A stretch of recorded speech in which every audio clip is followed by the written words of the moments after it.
my love and I took it down. Climbed a mountain and I turned around, and I saw my reflection in the snow-covered hills till the landslide brought it down. Yeah, hi everybody, welcome back. And we're going to get back into the story of my time in Africa, the trip that stream is called. And you'll remember last time a few lasting memories of Gladstone Avenue, and then we were moved into Hazel Court. Now I need to sort of go back to Gladstone Avenue just for a moment to remember another wonderful memory. Was the nights Aidan would bring Agnes over. I adored Agnes, and she was very kind to me. I remember her giving me a Nazareth LP when I mentioned that I liked the band Nazareth, and she gave me, might have been with Aidan, but they gave me the Alice Cooper Greatest Hits album. I probably didn't know at the time that it was a Greatest Hits album. But yeah, Aidan used to bring her over on these nights, and she had a brother called Richard, who was a couple of years younger than me. We used to bully him mercilessly. And Richard was a possible replacement in the Electric Birth Band. Never really happened, but we would get in the garden at Gladstone Avenue at night with the back porch light on, and we'd play soccer, two aside, Richard and I against Aidan and Aggie. Gee, they were good memories. But anyway, we were moved into Hazel Court by Dad, who was now working in Johannesburg in the Islamic sector. And I don't really remember a lot about it. In fact, I didn't even remember where I used to eat. So I asked Aidan in a recent conversation. He said I was eating at the Brakpan Hotel again. Dad probably organised, a meal ticket thing there that I would take myself down and eat there every night. We were actually next to the Brakpan Hotel. Now, if you've been following this stream, you'll remember the Brakpan Hotel was the hotel they put us up in when we first arrived. Aidan has another memory I have no recollection of, that apparently Mum asked Barry Blumenfeld from the bakery about making a phone call home to Australia. We hadn't been there very long, and Barry referred her Mum to somebody in Hazel Court that had a telephone line, and Mum went in and made an international call back to Pauline, something of a health nature. Aidan recalls was the phone conversation. So yeah, we were in the flat. Dad had made friends with a woman called Anne. Apparently she lived on the same floor as us. She was quite different to June, insofar as she was very kind and very helpful, but not overbearing. She didn't overstep the mark. I think she probably helped with the washing of our clothes. It was a small room, 2 single beds, a dresser between the beds, a wash basin in the corner. I'm probably 15. 15's fairly young to be living in a flat on your own with your brother. Aidan, I don't remember, Aidan was working, I think, by that stage. There was a printers across the road from us, and I know he was still in the band because I've got a memory of Lucian and the boys coming in after a gig of Void and sitting on the bed, and I woke up. I was getting ready, sleeping before school, and all the noise and commotion, and I sat up, and that's a good memory.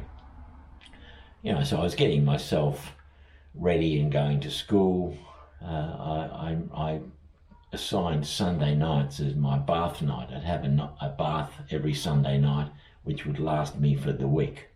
I remember using dog shampoo one time to wash my hair, just to see how it worked. So quite independent for a 15-year-old, and the fact that I got myself to school every morning and didn't just simply stop going, it says to me that I had some level of responsibility. Now, I had been scared into being taken away from Dad back in the days of that horrible boarding house with June. I stopped giving notes into school when I was taking sick days because I thought it was kind of cool. If you didn't give a note in when they asked you why you had the day off, you tended to get a few more cheers and whistles from the rest of the class. So I stopped giving Dad's notes in. And June actually put the fear into me and said that if they were going to take me away from Dad and she would bring me up. So maybe it was something like that that inspired me to keep going to Brakpan High, and maybe it was just because I liked seeing my friends. Now Brian's got a couple of memories. We went to Pretoria in those last few months. We actually went to the Paul Kruger house, which is where I want to go at the end of this year. And I thought we stole Paul, or President Paul's top hat, but Brian says he picked it up, and then the guards saw him and asked him, "What are you doing?" And he claimed he was going to show me the hat, and anyway they took it off him and threw us out. I remember coming home one night and struggling to remember where I lived, the cough medicine or the dieting pills or something we'd taken. It erased my memory of actually where I lived. And I remember walking around the streets late at night thinking how cool it was to be that stoned immaculate, as Jim Morrison preferred to be. So how did it get to me coming back to Australia? Well, it was all my sister's doing, and we're going to hear from my sister because she's been an integral part of the journey. We're going to hear from her for the second half of this episode. As I recall, my dad and I went to the drive-in one night. He must have come home on a weekend, and we went to, which was probably the Springbok drive-in up the top of Brakpan. And we seemed to have waited till the movie was over because cars were starting to leave the drive-in, and we waited till the traffic had died down. So he said that Pauline had written and broached the topic of bringing me back to Australia, that she was now in a house. She was with an old flame, Roscoe, and there was some stability, and she offered to give me a home if I wanted to come back. So the decision seemed to be entirely mine. And I think I was probably only 14. It seemed a big decision looking back to make, but it wasn't really a hard decision. Now, if Dad had said, "Well, this is it, chum, it's time you flew the nest, and we'll see each other along the way, but our time of living as a family is over," I don't think I would have left him. I always thought that even though we were living separately, it was only temporary. And I'm sure he would have said to me, "There's always a home with me." But the idea of coming back to Australia for a year or two to finish my schooling was irresistible, because I was still fiercely Australian. I loved the idea of, seeing live rock music, seeing bands tour. TV had just come into South Africa. We used to gather on a Sunday night at the Crystals. They'd bought an early television, and The World at War was on in Brakpan. We'd gather half a dozen kids on the floor and the adults at the back in the chairs, and we'd watch on a Sunday night The World at War. So there were things changing in South Africa. A bit of turmoil in the locations of Soweto and that, but I wouldn't have known about that. So I agreed to come back to Australia. The decision to come back to Australia was definitely the right one. I think I would have always come back anyway at some stage, but things were getting tough in South Africa in 1976, and I would have had to have gone to the army, which I didn't want to do. And I've never regretted the decision, of course, to leave South Africa then and come back home to Australia. And then it was a matter of sort of winding up, me staying at Hazel Court. I took my haversack from Brakpan High, my school bag that I kept for years and years. I carried that school bag on my overseas trips, even to India and Sri Lanka in the 90s. I was carrying my old Brakpan High haversack full of band names written in texter, That's what I took as on-flight luggage. I had that dagger from Brian Gould in my on-flight luggage. I had an African shield. I had the wooden spears, and I had a tin of this maltabella, which is like a chocolate porridge, breakfast porridge. Stuff you'd be insane to even attempt to carry onto a plane now. Aggie and Dad and Aiden came and saw me off at Jan Smuts Airport. Agnes and Aiden had broken up by that time, but as I said, we were pretty close.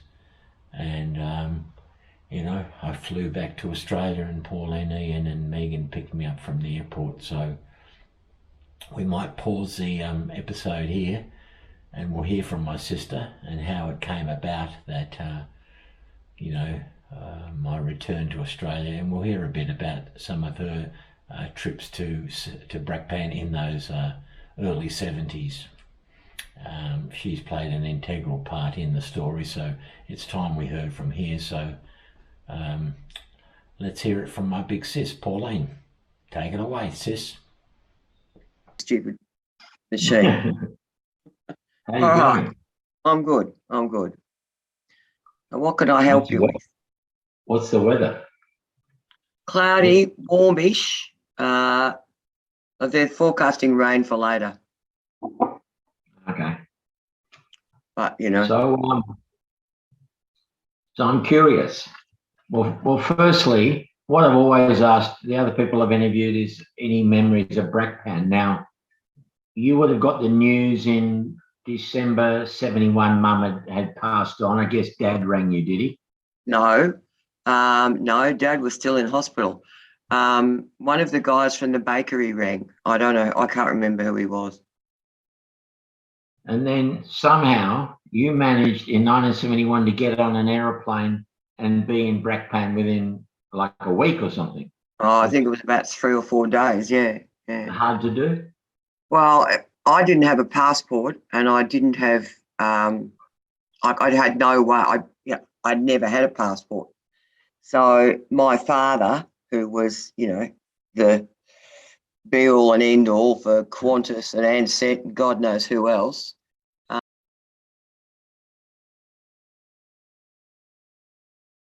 He organised all that. So I got an emergency passport. I got dragged into the city, had photos taken, got the passport virtually on the spot. And then I had to have vaccinations. So I went back to the hospital because I'd already told them that I'd be off for, a while. Went back to the hospital, had all the vaccinations. They'd organised all that for me. And then the next, and it was all such a rush, I really don't remember a lot of it. And then the next thing, I was in the Qantas lounge at sort of 11 o'clock at night with my father. Right. We're just about to get on a plane.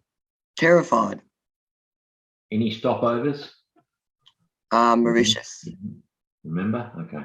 Perth. I think we stopped at Perth. I think we did stop at Perth.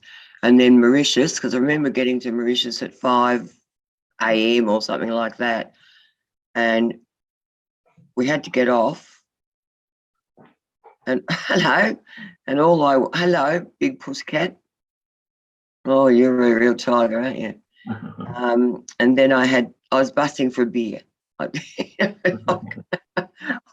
was strung out and I was busting for beer, and they had this little tin shed bar that was in the airport. And I had a Mauritian beer, so yeah.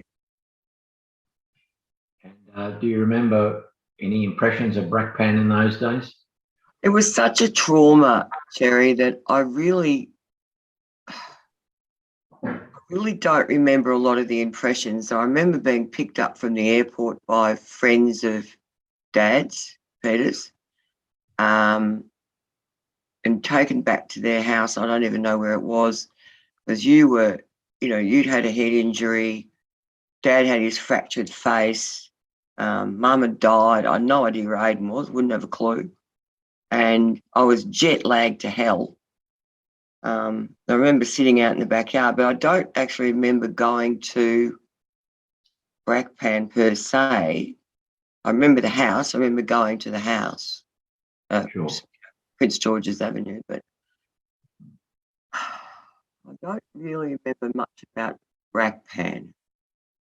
I remember walking down the streets and being introduced to people, and I remember the church and the cemetery, and someone had organised like tea and scones or whatever, and I think that was back at the house. Sure. But I don't really remember all that much. And then you came back a year later, was it? It was a bit longer than that, because I went back. I stayed with you till just after Christmas, so I must have been there for 3 weeks or so.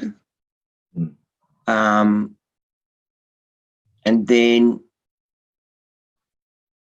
came back and had to go back to work, of course. And that moron that I lived with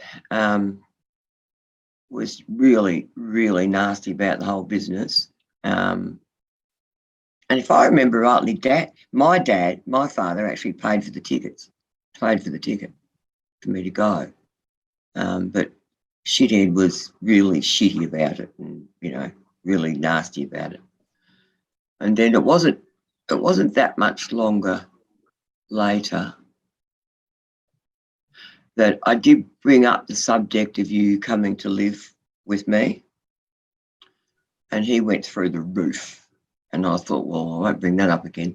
And then it wasn't long after that I realised I had to get out. I actually had to get out before he did some serious damage.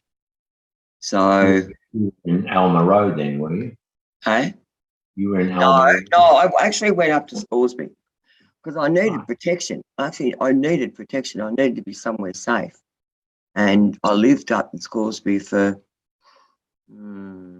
until I came back to South Africa. So that was,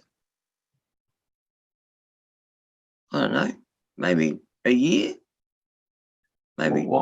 Why did you come back the second time? Just to see how we were, or just a holiday, or? Yeah, both. Yeah, both. I came back to see how you were, and because I hadn't really seen much of the country, and I was concerned about you. Because actually that's what I do remember is when just after Mum died, you were really not good. Like, you were really not good. And my nursing neurosurgery training kicked in, and I realised that you actually had a subdural. And I took you down to the neurosurgeon in Johannesburg. And, it seemed like I coped with things by talking non-stop. No, you were drowsy, you were sick, like nauseated, you had one pupil larger than the other, you had constant headaches, and you had all the symptoms of a head injury. So I rang the neurosurgeon and took you down to Joburg, and he examined you, and he said, yes, you did have it.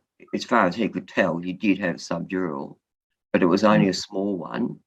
And I was to keep you under constant observation, literally, for at least a week, and let him know straight away if anything got any worse, which didn't, obviously. Yeah. Now, when you came back, I think we went down to Durban, didn't we? In Dad's car. We went all over the bloody place. We got Dad's little car and took off. Went to Pietermaritzburg and Zululand. We went up to Rorke's Drift. Yeah. Drove down the coast, got stuck in a sugarcane field. I remember a giraffe stuck its head in the window or something. Yeah, we went through, not Kruger National Park, the one near Pietermaritzburg. Yeah. And giraffe stuck its head through. Do you remember all the clothes and things falling out of the boot in the line section? No. And me saying, oh, God, like streamed back along the road for 200 metres. And I'm thinking, God, if I jump out of the car, I'm going to get eaten by a lion. And I backed back as far as I could. And then I said to you, put your hand on the horn and if you see anything coming towards me, toot like mad. So I just grabbed everything and threw it back in the boot of the car. And then we had New Year's in Swaziland, didn't we, at the Holiday Inn or something? Yeah, we went to Swaziland. I really remember that very well. One of my vivid memories of that is you running around the casino. You must have been, what, 12 or something? Yeah. Sticking money in all the machines and pulling all the handles and then running like hell because the security guards were after you. I think I got drunk that New Year's Eve. I ate the polished styrene hats and drank champagne until I was seen and spotted. But yeah, I don't remember you getting drunk. I think I pretty much did. I remember that beautiful place we stayed, that lovely old thatched roof inn with the big swimming pool, and Dad taking old clothes and stuff out to some location somewhere. He had a whole lot of things in the boot to give away, and meeting meeting a bloke, as you did, and yeah, I went out with this bloke. His name was Andy. I went out with him one night and didn't get home till 4:30 or 5 o'clock in the morning, just when Dad was getting up. I was like, whoops. That was fun. So then we didn't see you for a few years, and so I want to know a bit about 1975. So I came back in January 76. So Yeah. what were the conditions? What made you think that was a good time for me to offer me a home anyway? Well, I was really worried about you and Aidan living in that hotel, in the apartment in that hotel in Brakpan. Yeah. Because you were there 5 nights a week and Dad was in Joburg. That's right. And Aidan was off doing whatever Aidan was doing. He was, handling things in his own way, which wasn't particularly good for you. And I was really concerned. And by that stage, I think I must have moved in with Ian, because Ian, when I broached the subject with him, his first answer was, of course, get him out here. So then I broached the subject with Dad and you, and that sort of panned out, but that took a little while to organise. Because I sort of remember I was at the drive-in. We went to the drive-in, and after the movie, before we left the drive-in, Dad said, "Oh, Pauline has written, and you can go home and live with her for a while if you want to." The decision seemed to be mine, and thank God I had some sense about me for once, and I came home. But I thought at the time it was only for a year. Did you remember, or did you think there was any sort of plan on how long for? I don't remember there being an end date or a final whatever. I just remember that we went out to the airport to pick you up, and I was horrified. Absolutely horrified. And I remember getting you home and telling you that if you didn't have a shower before dinner, you weren't getting any dinner. Well, here's another thing that people these days wouldn't believe. In my backpack, I had a dagger, Yes. which a friend had given me. I had a African shield that was never treated for. Yeah, well, I fixed that up. I took it to the hospital. I took it to the hospital and had it gamma rayed. And I had a tin of that Malta Bella, the oats or the porridge that I liked over there. Yeah. Oh, yeah, you wouldn't have got away with all that now. No, to bring a knife on as hand luggage. And yeah, I mean, it was. I think we stopped at Nana's on the way back from the airport, didn't we? And saw them. Do you remember that? Probably. I don't remember it, no. But we probably. Ian had the little orange Honda that was sort of size of a postage stamp. I had the little, Ian did, yeah. We had that little orange Honda. Yeah. And you know, it was a real learning curve for me. I remember you picking up when we went shopping at supermarket, and I was waiting for the Africans to pack the bags and take the stuff out to the car And find a car parking spot and all that sort of jazz. Yeah, no, that was I kept saying that doesn't happen here. It doesn't happen here. Yeah. And so when you offered, Dad, did he have any feelings about it? Oh no, it wasn't just it didn't just happen once. Like it didn't happen in a few days. It was a couple of months of negotiation, basically. Right. I remember that, sort of, it was just a suggestion to start with, and then it was, things were getting I think things were getting a bit difficult with Aiden, and I think Dad realised that it wasn't the best situation for a kid your age to be in. And I don't know if he was aware, or he probably was, but I was starting to get into drugs and stealing things, and Yeah, I think he did know that. Yeah. Yeah. I mean, I've been caught shoplifting. I stole his car once, and the usual wayward child syndrome. Yeah, I think he realised that you would be better off with me than where you were at the time, because your brother was off whatever he was doing. So Well, he had the band going, and he was interested in. He'd started his apprenticeship, and girlfriends and all that. So yeah. So it was I remember the good old days of that Hazel Court. It was have a bath every Sunday, and I used to use dog shampoo to wash my hair. I thought that was okay. So I was fairly feral. Yeah, there's no doubt. Yeah, you were very feral, extremely feral. Yes, you were feral. It was. That's what I said when you got off the plane. I was like, oh my God, you had a black ring around your neck of dudes. And I was, oh Jesus. Anyway, we had a few blues over all that. Yeah, I'm sure. Yeah, but just to see television again. I mean, you couldn't prise me off the couch for months on end. I was just to see television again, and to be able to grow my hair, to be able to have music in my life.